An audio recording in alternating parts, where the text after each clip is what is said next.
जय हिंद दोस्तों। भारत अपने विमानों के प्रोग्राम में लगातार नए एक्सपेरिमेंट करके इन्हें और घातक बनाने में जुटा हुआ है। भारत की कोशिश है कि इन विमानों में इस्तेमाल होने वाले ज्यादातर पुर्जे भारत में ही बने और इसकी तकनीक भी स्वदेशी हो। ऐसा इसलिए ताकि भारत को हवाई सुरक्षा में विदेशों पर निर्भर न रहना पड़े। इस दिशा में भारत सरकार ने कई तरह के प्रोग्राम बनाकर इसे आगे बढ़ाने का लक्ष्य बनाया है। जब भारत ने अपने सबसे पहले स्वदेशी पड़ाकू विमान तेजस का प्रोग्राम शुरू किया था, तभी उसने इसे पूरी तरह से स्वदेशी बनाने का निर्णय लिया था। इसके लिए भारत ने अपने इंजन को खुद विकसित करने का भी लक्ष्य रखा और कावेरी प्रोजेक्ट के तहत इस पर लंबे समय तक काम हुआ। हालांकि उस दौर में भारत पर कई अंतरराष्ट्रीय प्रतिबंध लगे हुए थे, जिससे भारत को कहीं से कोई सहायता नहीं मिल पा रही थी। इसी कारण अंततः उसे विदेशी इंजन पर निर्भर रहना पड़ा। लेकिन आज कावेरी इंजन का उपयोग ड्रोन और यूएवी के लिए किया जा रहा है और भारत इसे फिर से विकसित कर रहा है ताकि भविष्य में उसके पास पूरी तरह से स्वदेशी इंजन हो सके। इस पूरे प्रयास से भारत ने इंजन तकनीक में काफी अनुभव प्राप्त किया है, जिससे अब कई देश भारत के साथ मिलकर काम करना चाहते हैं। उदाहरण के लिए अमेरिका, ब्रिटेन और फ्रांस भारत को अपने इंजन की तकनीक देने के लिए तैयार हैं। वहीं अब दक्षिण कोरिया भी भारत के साथ इंजन बनाने के लिए उत्सुक है। दोस्तों, पूरी जानकारी के लिए बने रहिए इस वीडियो के साथ, लेकिन वीडियो को आगे बढ़ाने से पहले इसे लाइक करें और चैनल को सब्सक्राइब जरूर कर लें। यह आपके लिए सिर्फ 1 सेकंड का काम है, लेकिन इससे हमें आपकी ओर से एक बड़ा सपोर्ट मिलता है और हम आपके लिए ऐसी ही दिलचस्प जानकारी लाते रहते हैं। असल में दक्षिण कोरिया भी अपने विमानों में अमेरिकी कंपनी जनरल इलेक्ट्रिक के इंजन का ही इस्तेमाल करता है, लेकिन अब वह अपनी आत्मनिर्भरता को बढ़ाने के लिए खुद का इंजन विकसित करना चाहता है। इसके लिए संभावना है कि वह भारत के साथ समझौता कर सकता है ताकि दोनों मिलकर एक साझा कार्यक्रम के तहत अपने विमानों के लिए इंजन विकसित कर सके। वर्तमान में दक्षिण कोरिया अपने KF-21 विमानों में जनरल इलेक्ट्रिक के F-14 इंजनों का इस्तेमाल करता है।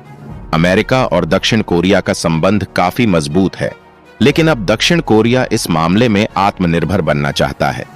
दक्षिण कोरिया के लिए यह कार्यक्रम खुद से शुरू करने पर लगभग 10 साल का समय ले सकता है। ऐसे में अगर वह भारत जैसे पार्टनर की मदद ले लेता है तो उसे इस दिशा में जल्दी सफलता मिल सकती है। उसके पास भी भारत की तरह फ्रांस, ब्रिटेन और अमेरिकी कंपनियों के ऑफर हैं जो इस तकनीक में महारत रखते हैं। लेकिन दक्षिण कोरिया को एक समस्या का सामना करना पड़ सकता है, जैसे कि भारत को हुआ था। वह यह है कि किसी न किसी तकनीकी पहलुओं के लिए पश्चिमी देशों पर निर्भरता बनी रहेगी। उदाहरण के लिए, भले ही तकनीक का ट्रांसफर हो जाए, कुछ प्रमुख कंपोनेंट्स को इन देशों से आयात करना ही पड़ेगा।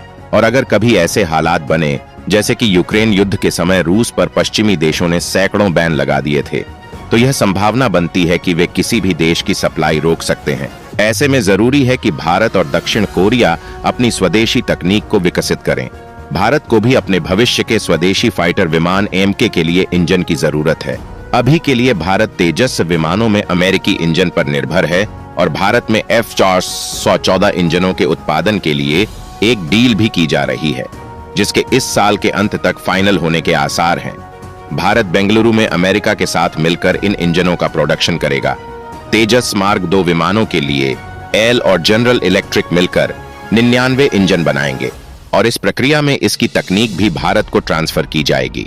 जबकि MK के लिए भारत के पास कई विकल्प हैं। शुरुआती MK विमानों में F-14 इंजनों के एडवांस्ड वर्जन का इस्तेमाल किया जाएगा। भारत के लिए MK प्रोग्राम में अमेरिकी कंपनी जनरल इलेक्ट्रिक के साथ साथ फ्रांस, स्पेन और ब्रिटेन की रोल्स रॉयस ने भी ऑफर दिए हैं। वहीं रूस का सहयोग भी भारत के लिए उपलब्ध है, जिससे भारत अपनी वायु शक्ति को और मजबूत बना सकता है।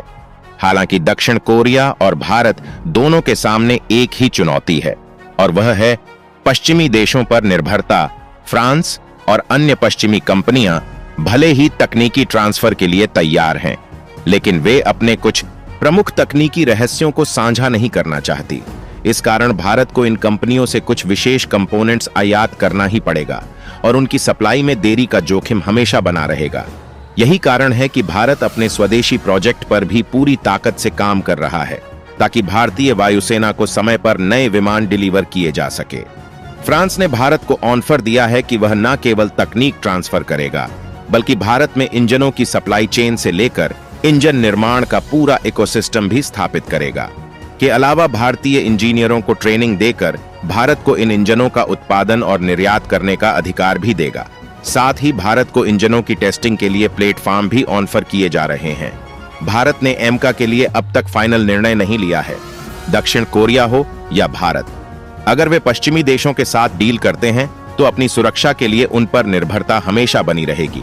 यही वजह है कि दोनों देश मिलकर इंजन बनाने की संभावनाओं पर विचार कर रहे हैं।